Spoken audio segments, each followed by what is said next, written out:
తండ్రి, మనందరం కూడా ఈ దినము ప్రభు బలలో పాలు పందులు పొందుతాం.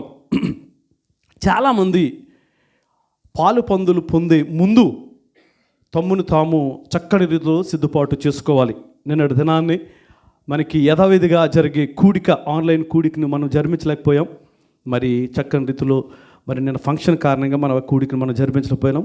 అయినప్పటికీ కూడా దేవుడు తన పరిశుద్ధమైన వాక్కుతో మనతో మాట్లాడునుగాక. హల్లెలూయ, హల్లెలూయ. ఎవరికైనా సరే చిన్నగా నిద్ర వస్తుంది అన్నవారు లేచి నిలబండి ఒకసారి. ఎవరికైనా సరే నిద్ర వస్తుంది అన్నవారు లేచి నిలబండి. ఎవరైనా సరే. ఎవరికి రావట్లేదా? నేను నిలబెడతాను. మరి ఎవరు కూడా చాలా జాగ్రత్తగా ఉండాలి. ముందుగా చెప్తున్నాను, మీరు ఆచరించినట్లయితే కనుక, ఆయన వాక్యానుసారంగా జీవించినట్లయితే కనుక ఆయన కృపను పొందుకుంటారు. వచ్చి ఇక్కడ నిద్రపోతే, మరొకసారి చెప్తున్నాను, ప్రేమతో చెప్తున్నాను, వచ్చి ఇక్కడ నిద్రపోతే మీకు కాదు, మీ పక్కవారికి కూడా అది శాపంగా మారుతుంది. దేవుని సన్నిధి అనేటప్పటికీ చాలా భయభక్తులు మనకు ఉండాలి. ప్రియమైన దేవుని వర్లారా, నేను నా హృదయ వేదంతో ఈ మాటను మీకు చెప్తున్నాను. చాలామంది అలసిపోతారు, సొలసిపోతారు. ఒకవేళ మనకు అటువంటి ఇబ్బంది ఉంటే, రాత్రి మేము 12 గంటలకు వెళ్ళిపోయాం, కానీ 1 గంట వరకు కార్యక్రమం జరిగింది. ఎందు గురించి అంటే కనుక పరిస్థితి నిలబడలేకపోతున్నాం, వెళ్ళిపోయాం. ఆ సన్నిధిని మనము డిస్టర్బ్ చేయకూడదు. అర్థమైందా? దయచేసి మీకు 2 చేతులు జోడించి చెప్తున్నాను, పరిశుద్ధాలయాన్ని పరిశుద్ధంగా ఉంచుదాం. హల్లెలూయ, హల్లెలూయ. ఒక్కసారి మీరందరూ మార్కు శుభవార్త 11వ అధ్యాయము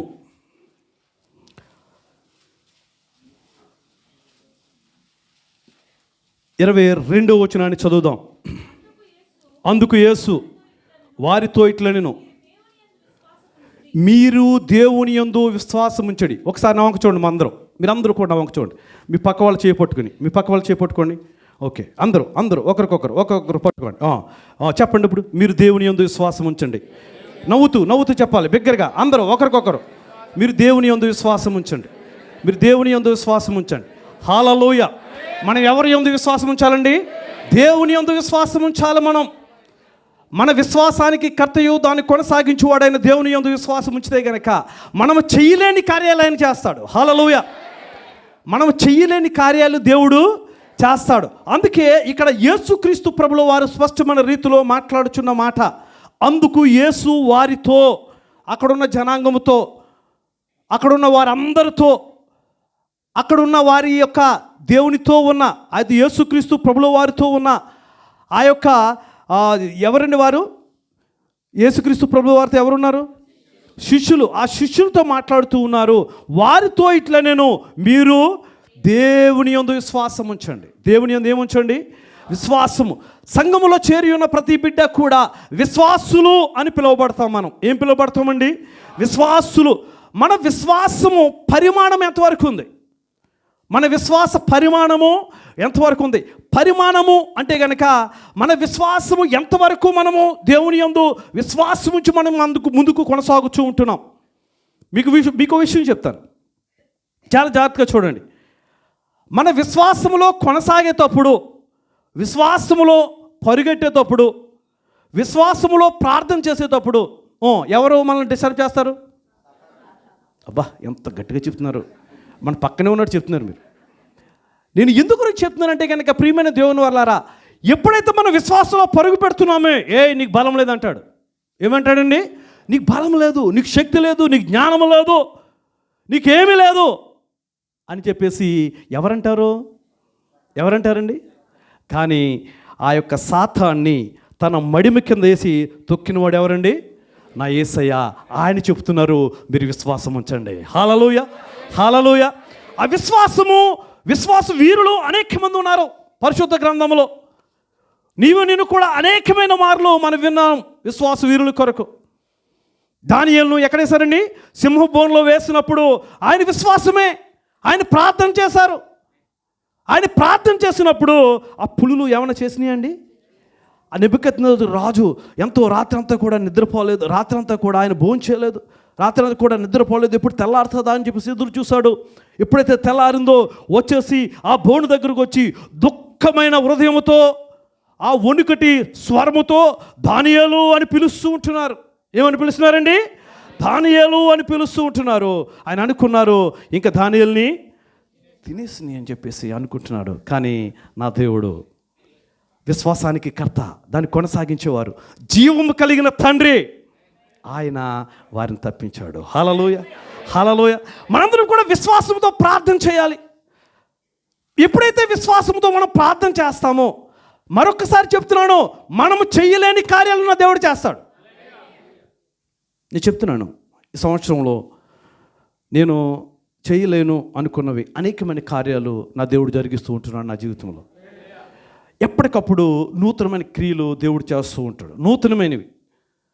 ఎందుకు అంటే మనందరము కూడా ఇక్కడుండి మన కుటుంబాల కొరకు, ఇక్కడుండి మన యొక్క తల్లిదండ్రుల కొరకు, మన బిడ్డల కొరకు, ఇంకా అనేకమైన విషయాల కొరకు మనం ఆలోచన చేస్తూ మన జీవితాన్ని గడుపుతూ ఉంటూ కొన్ని మార్లు మనం తొట్టిల్లిపోతూ, కొన్ని మార్లు మన జీవితాన్ని విచ్చలవిడితనానికి మనము అప్పగించుకుంటూ ఏదో జీవితం గడిచిపోతుంది కదా.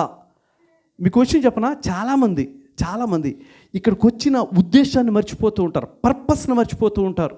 ఇక్కడ నేను ఎందుకు వచ్చాను, నా తల్లిదండ్రులను నేను ఎందుకు పంపించారు అనే విషయాన్ని మనం ఏం చేస్తూ ఉంటామండి, మర్చిపోతూ ఉంటాం, దాన్ని పక్కన పెట్టేస్తూ ఉంటాం. ఇక్కడికి వచ్చిన తర్వాత ఉండి విలాసవంతనానికి మనం అలవాటైపోతూ ఉంటాం. దేనికండి? విలాసవంతమైన జీవితం. నేను షూ వేస్తున్నాను, కళ్ళజోడు పెడుతున్నాను, బ్లాక్ రేబాన్, ఇంకా అది ఇది బ్రాండెడ్, ఇది కంపు, చెమట కంపు రాకుండా ఏదో కొట్టుకుంటూ ఉంటాం. అది ఎంతసేపు ఉంటుందో మనకు తెలియదు. మళ్ళీ కంపు డిటర్జెంట్ చేస్తే ఎందుకు? మేము చాలా ఇంటికాడ, నా విషయం చెప్తున్నాను, ఇంటి దగ్గర నుంచి మేము అందరూ బయలుదేరి వస్తాం కార్లను, సగం వరకు బాగుంటుంది, అక్కడ ఏదో ఉందో ఒక వంతును, అక్కడికి వచ్చేటప్పుడు చాలు దుబాయ్ వాసన అంతా అక్కడికి వస్తుంది.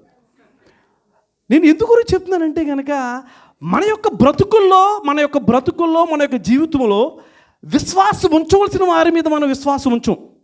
మరొకసారి చెప్తున్నాను, విశ్వాసం ఉంచవలసిన వారి మీద మనం విశ్వాసం ఉంచాం. మన విశ్వాసం ఎవరి మీద ఉంటుంది అని చెప్పేసి మనం ఆలోచన చేస్తే కనుక మన విశ్వాసము మనకంటే గనులు గొప్పవారు ఉంటారు చూడండి, వారి వైపు చూస్తూ ఉంటాం. ఒరే వీడు వేసుకున్న డ్రెస్ చూడరా, ఈమె వేసుకున్న నగలు చూడండి, ఇంకా ఈమెకి 40 సంవత్సరాలు వచ్చింది, 50 సంవత్సరాలు వచ్చింది, ఏంటి తెల్ల జుట్టు ఇంకా నల్ల కావలేదేంటి, లేకపోతే నల్ల జుట్టు తెల్ల కావాలి. ఇలాంటి వాటి మీద మనం ఫోకస్ పెడుతూ ఉంటాం. మనకు దృష్టి ఉన్న చూడండి, మన దృష్టి ఎవరి మీద పెడుతూ ఉంటాం? ఇప్పుడు చూడండి, దానియేలుని జ్ఞాపకం చేసుకున్నారు కదా మీరు, ఆయన దృష్టి ఎవరి మీద ఉంచాడు? సింహాల మీద ఉంచుతున్నాడా? లేదు, ఆయన ఉంచింది దేవుని మీద. మనం ఎవరి మీద ఉంచాలి? దేవుని మీద ఉంచాలి. ఆ దేవుని మీద మనం దృష్టి ఉంచితే కనుక మనం చేయలేని కార్యాలు ఆయన చేస్తాడు. హల్లెలూయా, హల్లెలూయా. అనారోగ్యం అండి, తీసేస్తారు. తమ్ముడు చెప్పాడు కదా, ఎక్కడో పెయింట్ వేసుకునేవాడిని, ఎక్కడో చిన్న ట్యూషన్లు చెప్పుకునేవాడిని. ఈ ట్యూషన్లు ఏంటి అని అనుకుంటే మాస్టర్ అయ్యాను, ఈ మాస్టర్ ఏంటి అనుకుంటే కనుక దుబాయ్ వచ్చేసాను. హల్లెలూయా. ప్రియమైన దేవుని వల్లారా, ఆయన ఒకటే అడుగుతున్నారు, సంగముగా ప్రార్థన చేస్తే నా సతీమణి కూడా మారుతుంది, మేమిద్దరం కలిసి దేవుని స్తుతిస్తాం. దేవునికి అసాధ్యమైనది ఏది కూడా లేదు. ఆయన శిష్యులతో మాట్లాడుచూ ఉంటున్నారు. యేసుక్రీస్తు ప్రభుల వారు మాట్లాడుచు ఇంకా ముందుకు చదవండి అమ్మా. మీరు దేవుని యందు విశ్వాసముంచుడి, ఎవడైనాను ఈ కొండను చూచి నీవు ఎత్తబడి సముద్రములో పడవేయ బడుమని చెప్పి తన మనస్సులో సందేహింపక. రండి ఒకసారి నా వంపు చూడండి. ఏంటండి ఏమంటున్నారు దేవుడు? ఏంటి ఏం మాట అది? ఏంటది? బిగ్గరగా చెప్పాలి, ఏం మాట అది? అంటే ఏంటి?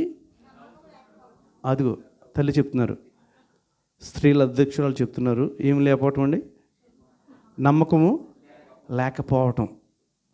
ఇప్పుడు మనల్ని ఏమంటున్నారు? మనల్ని ఏమని పిలుస్తున్నారు? విశ్వాసులు. ఏంటండి? ఇప్పుడు నమ్మకం లేనివని ఏమంటాం? మన విశ్వాసులమా? ఒకటి చెప్పండి నాకు, ఎవరమండి? మనలో ఇప్పుడు ఏముండాలండి? విశ్వాసం ఉండాలి. ఇక్కడ ఏమంటున్నారు? సందేహం. ఏంటది? ఏమొస్తుంది వీళ్ళకి? సందేహం ఎప్పుడు వస్తుంది? ఇప్పుడు మనలో ఉన్నవారు చాలామంది మాట్లాడుతున్నారు, చాలామందికి పైసలు ఇచ్చేసారు, మాకు వీసా కావాలని చెప్పేసి చాలా పైసలు ఇచ్చేసారు. ఇచ్చేసిన తర్వాత ఉండి సందేహం, అవుతుందా అవదు, ఏంటండి అవ్వలేదు. ఎవరికైతే అటువంటి సందేహం ఉందో వారికి అవ్వలేదు, డబ్బులు ఇచ్చారు కానీ అది జరగలేదు.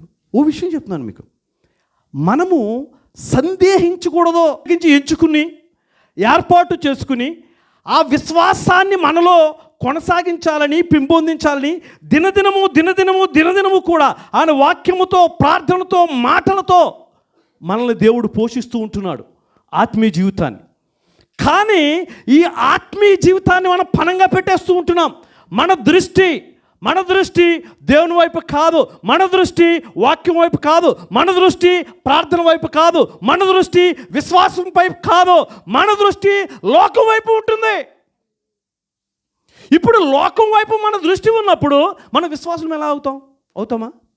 అవుమో, వెరీ క్లియర్, చాలా స్పష్టమైన మాట. నేను ప్రత్యేకించబడిన వాడను అయితే గనక నా దగ్గర ఏమీ లేదు, కానీ నేను కట్టడాలను కట్టిస్తాను. నెహెమ్యా ఆయన రాజు దగ్గర ఏమందించేవాడండి? గిన్నె అందించేవాడు. ఏమందించేవాడు ఆయన? గిన్నె అందించేవాడు. ఆయన, అయ్యా ఇదిగో నా దేవాతి దేవుని యొక్క యెరూషలేము పట్టణపు గోడలు ఏమైపోయినాయండి? శిథిలమైపోయినాయి, పడిపోయినాయి, కూలిపోయినాయి, అవి నేను కట్టించాలి అని చెప్పేసి ఆయన మొట్టమొదటిగా ఏం చేశాడు? ఆయన ప్రార్థన చేశాడు. ఆయన ప్రార్థనలో సందేహం ఉందా? లేదు. ఆయన ప్రార్థనలో సందేహం లేదు. ఆయన ప్రార్థన చేశాడు, ఈ కట్టడాలను ఏమైనా సరే నేను నిర్మించాలి. ఆయన ప్రార్థన చేసి, ఇదిగో నా దేవుని కార్యం చేయడానికి, ఇదిగో నా రాజుకి అట్టి మనసును దయచేయమని 1-2 ఎన్ని విషయాలు రాజుని అడిగాడు. ఆయన వెళ్ళడానికి పర్మిషన్ అడిగాడు, కట్టడాలు కట్టడానికి ఏమడిగాడు? అక్కడ కట్టడాలు కట్టడానికి కావలసిన ప్రతి ఈవుల్ని ఆయన అడిగాడు. అదే కాదు, నువ్వు తాకీతు రాసి దాని మీద ముద్ర వేసి నాకు, ఎందుకు? ఎవరైనా పట్టుకెళ్తున్నప్పుడు అడ్డగిస్తారేమో, ఇది నేను చూపించాలి. సందేహము అనేది మన కార్యాన్ని జరిగించదు. సందేహము అనేది విశ్వాసులకు ఉండేది కాదు. ఒకవేళ సందేహిస్తూ నాకు పని అవుతుందో అవ్వదో, వెళ్తున్నాను మరి ఏమవుతుందో, మీరు ప్రార్థన చేయండి, నువ్వే అలాగుంటే కార్యం ఏం జరుగుతుంది? నువ్వే అలాగుంటే ఇంక కార్యం ఏం జరుగుతుందండి? నేను వెళ్తున్నాను, కార్యం చేస్తాడు దేవుడు, మీరు ప్రార్థన చేయండి, ఇది చెప్పాలి మనం. హల్లెలూయా, ఇది చెప్పాలి మనం. అనేకమైన మార్లు నేను ఇప్పుడు నూతన ఇంటికి వెళ్ళాను కదా, ఎర్లీ మార్నింగ్ లిగ్సాను. అక్కడ చాలామంది నా ఫ్రెండ్స్, నా తోటి చదువుకున్నవారు వాకింగ్కి వెళ్తున్నారు. ఇప్పుడు ఇంటికాడ కూడా వాకింగ్ చేస్తున్నారు. వెళ్ళడానికి దేవుడు సహాయం చేశారు. హల్లెలూయా. మీకు విచిత్రమైన సంగతి చెప్తాను, చాలా జాగ్రత్తగా వినండి. ఇక్కడ దిగిపోయాము రాజమండ్రిలో. మనందరికీ తెలిసిన తమ్ముడు వికాస్ చాలా సిక్ అయిపోయి వెళ్ళారు కదా ఇక్కడి నుంచి. ఆయన వస్తానన్నారు, ఎయిర్పోర్ట్కి వచ్చారు, మంచి కార్ వేసుకుని వచ్చారు. ఆయన ఇంటికి తీసుకెళ్లారు. మేము ఇంట్లోకి వెళ్ళాలని చెప్పేసి వెళ్ళాం కదా, దేవుడు కార్యం అంటే చెప్తున్నాను మీకు. ఇంట్లోకి వెళ్ళాలి అని చెప్పేసి వెళ్ళాం కదా, మేము ఇక్కడి నుంచి బయలుదేరి తమ్ముడు అని చెప్పేసి వెళ్ళాము. వెళ్ళిన తర్వాత ఉండి మేము ఇంట్లో చేరాము. ఇంట్లో చేరిన తర్వాత ఉండి వారి తల్లిదండ్రులు వస్తున్నారు. నా మాట రీచ్ అవుతుందా మీదకు? వారి తల్లిదండ్రులు, మేము ఇంట్లోకి వెళ్ళి వందనాలు చెప్పాము. వెళ్ళిన వెంటనే వాళ్ళ తల్లిదండ్రులు వచ్చి ఇద్దరు కూడా ఇంత పెద్ద బైబిల్ పట్టుకొచ్చి నా చేతిలో పెడుతున్నారు. చెప్పడం కూడా దేవునామాన్ని వెంటనే వారికి వందనాలు కూడా చెప్పలేదు నేను. ఆ పరిశుద్ధ గ్రంథాన్ని చూసిన వెంటనే నా హృదయం ఎంతో ఆనందంతో నిండిపోయి తండ్రి గారిని ఇలా హత్తుకుని వెంటనే వారి కొరకు నేను ప్రార్థన చేశాను. హల్లెలూయా, హల్లెలూయా. నా గృహంలో ఉండవలసింది మొట్టమొదటిగా నా దేవుని యొక్క వాక్యము. హల్లెలూయా. అందుకే ఆ పరిశుద్ధ గ్రంథాన్ని చూసిన వెంటనే హృదయం ఎంతో ఆనందించింది. దేవా, నాకు కావాల్సింది నువ్వు ఇచ్చావు నా తండ్రి, పవన. చార్లెస్ అయ్యి నేను పిలిచాను. చార్లెస్ గారు వచ్చారు కదా ఇక్కడికి, ఆయన పిలిచాను, ఆయనకు తెలియజేశాను, అయ్యా ఈ పరిశుద్ధ గ్రంథాన్ని మీరే గృహంలో పెట్టాలని చెప్పేసి నేను చెప్పాను. ఆయన పెట్టారు, ఎంతో ఆనందించారు. అక్కడికి వచ్చిన ప్రతి దైవజనుడు నన్ను అడుగుతున్నాడు, ఇది మీరు ఎక్కడి నుంచి కొన్నారో అని చెప్పేసి. మనం కొనమది వాళ్ళు అడుగుతున్నారన్నమాట. ఎందుకు అడుగుతున్నారు అనుకుంటారు? దీన్ని ఆర్డర్ చేస్తే కానీ రాదంటారు. ఏం చేస్తే రాదు? మనం ఏం చేసామండి? మనం ప్రార్థన చేసామండి. మనం కార్యం జరిగించాలి. అవుతుందా తీసుకెళ్తా ఈ మనోడు దాకా హాస్పిటల్ ఉన్నాడు, అన్ని కూడా బలంగా చేయాలి. మన దేవుని వాళ్ళరా, నేను ఒకే విషయాన్ని మీకు చెప్పడానికి ఇష్టపడుతూ ఉంటున్నాను. దేవుడు అనేకమైన మార్లు మనకు మెలుగు చేస్తాడు, అనేకమైన మార్లు మనం తట్టుచూ ఉంటాడు. మన కార్యాలు జరుగుతావా జరగవా అన్నప్పుడు ఏదో ఒక విశ్వాసం వచ్చి నీ కొరకు నా కొరకు ప్రార్థన చేస్తున్నప్పుడు ఆ కార్యాలు జరుగుతాయి, ఆ కార్యాలు జరిగిస్తూ ఉంటాడు. కానీ మనమే ఆ కార్యాల వైపు చూడము, మనమే వాటిని పట్టించుకోము. మనమే ఏమనుకుంటామంటే కనుక అబ్బే ఇది కార్యం వల్ల జరిగింది కాదు, ఎవరో చేస్తే జరిగింది అని చెప్పేసి మనం అనుకుంటూ ఉంటాం. నేను ఎప్పుడైతే ఆ యొక్క పరిశుద్ధ గ్రంథాన్ని చూశానో నా హృదయము ఆనందంతో నిండిపోయింది. నేను ఎంతో సంతోషించాను. ఎందు గురించి అంటే కనుక నేను ఎప్పుడు కూడా నా విశ్వాసాన్ని తొట్టిల్లిపోనివ్వను. కొన్ని మార్లు నా గృహంలో కూడా కొన్ని ఇరుకులు, కొన్ని ఇబ్బందులు, ఆటంకాలు, వ్యతిరేకాలు, నా కుటుంబంలో వ్యతిరేకాలు వచ్చినాయి అనుకోండి. ఉదాహరణకి ఎవరెవరికి వస్తాయి? ఎంతమంది ఉన్నాం మా కుటుంబంలో? చెప్పాలి. 4 ఉన్నాం. వ్యతిరేకాలు వస్తే ఎవరెవరికి వస్తాయి? నాకున్న కుమార్తెలు, నాకున్న భార్య, అంతే కదా. ఇంకెవరు ఉన్నారా? నాకు వ్యతిరేకత వచ్చినప్పుడు నేను ఒక్కటి చేస్తాను. కోపంతోటో నవ్వుతోటో అంటాను, రండి ప్రార్థన చేసుకుందాం, మాట్లాడి సరిపోతుంది. నేను అలాగంటాను, రండి ఏం చేద్దాం, ప్రార్థన చేసుకుందాం రండి. బైబిల్ పట్టుకుంటాను, ఎవరు వచ్చినా రాకుండా సరే మోకరించేస్తాను. వాళ్ళ కోపం వచ్చిందంటే ఇప్పుడు తెలుసు నాకు. కానీ ఇప్పుడు ఎవరు సమాధానం పరుస్తారు? నేను చెప్పేటప్పుడు మీరు నవ్వుతూ ఉంటున్నారు, మీరు చేసి చూడండి, దేవుడు ఆశీర్వదిస్తాడు మిమ్మల్ని. హల్లెలూయా, హల్లెలూయా. గనుడు నా దేవుడు, కార్యములు చేసేవాడు, నా బలమంతా ఆయనే. 18వ కీర్తన తీయండి ఒకసారి, చూడండి అక్కడ దావీదు ఏమంటున్నాడో ఆ మాటను చూడండి ఒకసారి, చదవండి.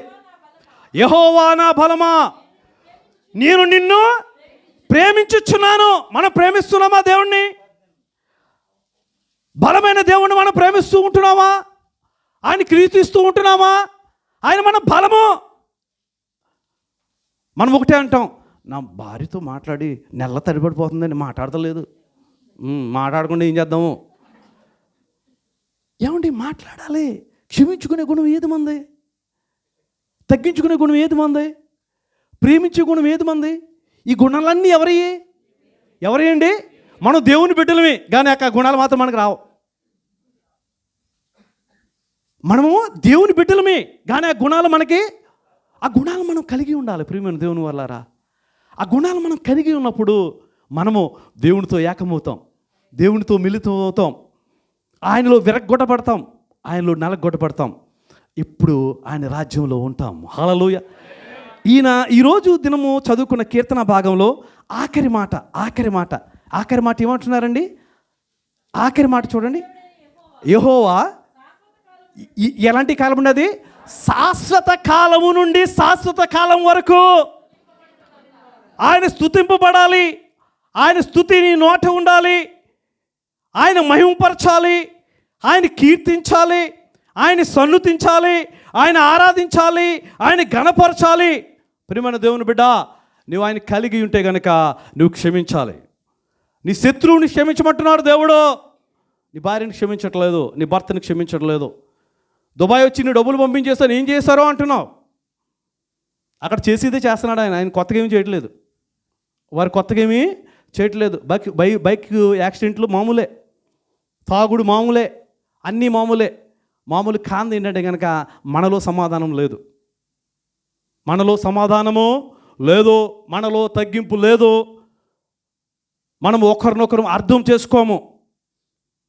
ఒక్కసారి ఎప్పుడైనా తాగేసిన ఆయన దగ్గరికి వెళ్ళి, బాగా తాగేసిన దగ్గరికి, మీరు ఎప్పుడు ఏడిపించారా తాగిన వాళ్ళని? నేను చేశాను. బైబిల్ అట్టుకెళ్ళలేదు, మంచిగా గుంపులుగా కూడి మన సోనాపూర్లోను జబలీల్లో ఇలా నుండి మనం చదువుతున్నప్పుడు, యెహోవా నా బలమా, నేను నిన్ను ప్రేమించుచున్నాను. యెహోవా నా శైలము, నా కోట, నన్ను రక్షించేవాడు, నా కేడెము, నా రక్షణ శృంగము, నా ఉన్నత దుర్గము, నా దేవుడు, నేను ఆశ్రయించుచున్న నా దుర్గము. మనం ప్రతిదినము ఈ మాటల్ని జ్ఞాపకం చేసుకుంటామా? అయ్యా, నేను కట్టలేను ఈ ఇల్లు, నేను కట్టలేను ఈ యొక్క కుటుంబాన్ని, నేను ఉండలేను. ఇప్పుడు అందరూ కూడా ఆశించేది, కోరుకునేది, ఇష్టపడేది ఏదైనా ఉందంటే కనుక సెపరేషన్. నేను సంపాదించుకుంటున్నాను, నేను జీవిస్తాను నెక్స్ట్ వచ్చినట్లు. చాలామంది జీవితాలు అలాగైపోతున్నాయి. వాటిలో ఐక్యత ఉంటుందండి. అవి నా ఇష్టము అన్నప్పుడు ఏమవుతాయి చెప్పనా? ముక్కలో దేవుడు ఏకం చేసే దేవుడు. మనుషులు ఏం చేస్తున్నారండి? నువ్వు సంపాదించుకున్నాడు ఉండు, వాళ్ళు పోతే పోతారు. అడ్వైజులు కూడా ఇస్తారు కొంతమంది, మనలాంటి వాళ్ళే అడ్వైజులు కూడా ఇస్తారండి. నువ్వు సంపాదిస్తున్నావు కదా, నువ్వు జీవించు, వారి మీద ఆధారపడతామేంటి? అయ్యా, నువ్వు దేవుని కలిగి ఉంటాయి కనుక నీ కుటుంబాన్ని కట్టు, నీ దేవుని మీద విశ్వాసం ఉంచు, నీ కుటుంబంలో ఆయన వెలుగు ఉండాలి, నీ కుటుంబంలో ఆయన రక్షణ ఉండాలి, నీ కుటుంబంలో ఆయన సమాధానం ఉండాలి. దావీదు భక్తుడు అంటున్నాడు అన్నమాట చాలా చక్కని రీతిలో, అయ్యా నా బలమా, నేనేం చేస్తున్నానండి? ప్రేమిస్తున్నాను. నువ్వు నా శైలము, నా కోట, నన్ను రక్షించు వాడవు. నన్ను ఏం చేస్తున్నావు? నువ్వు రక్షించుతున్నావు. ఇంకేమంటున్నారు కింద? నా రక్షణ శృంగము, నా ఉన్నత దుర్గము, నా దేవుడు, నేను ఆశ్రయించుచున్నా నా దుర్గము. ఇంకా కిందకి వెళ్తే ఆయన అంటారు, నా శ్రమలలో నేను యెహోవాకి మొర్రపెట్టి తిని, నా దేవునికి ప్రార్థన చేసి తిని, ఆయన తన ఆలయములో ఆలకించిన ప్రార్థన అంగీకరించెను. ఆయన ఆలయంలో చేరి ఉన్న మనందరం కూడా మెలకు కలిగి, ఏమి కలిగండి? నిద్రపోతూ కాదో, మెలకు కలిగి ఆయన ప్రార్థన చేస్తే గనక ఆయన ఆలకిస్తారు. విశ్వాసంతో ప్రార్థన చేయాలి. నువ్వు విశ్వాసం మాత్రం ఉంచు. 18 సంవత్సరముల నుండి రక్తస్రావం కలిగిన స్త్రీ, ఆవిడ విశ్వాసమే ఆవిడ ఏం చేసిందండి? స్వస్థపరిచింది. మనం వింటూ ఉంటాము కానీ చేయము. అయ్యా నా తండ్రి గారికి ఇప్పుడే లైవ్ సాక్ష్యం విన్నాం కదా, రిప్స్ అన్నీ కూడా ఏమైపోయినాయండి? ఇరిగిపోయినాయి. కష్టం, ఇంకేం చేయలేరు. ఎలాగా? నా తల్లి చాలా శ్రమించి పాపము ఆమె చేతి పని చేసుకుంటూ ఏదో నెలకి 500, 1000 రూపాయలు అలా సంపాదించేది. చదువుకోవటంలో మేమందరం చాలా చక్కగా చదువుకునే వాళ్ళం, కానీ లేదు, మాకేం లేదు. కానీ తండ్రి గారు ఎప్పుడైతే విశ్వాసం ఉంచారో, తండ్రి గారు ఎప్పుడైతే దేవుని యందు నమ్మకం ఉంచారో, ఆ వెలుగు ఆయనలో ప్రవేశించిందో వెంటనే ఆ గృహానికి రక్షణ వచ్చింది, ఆ గృహానికి వెలుగు వచ్చింది.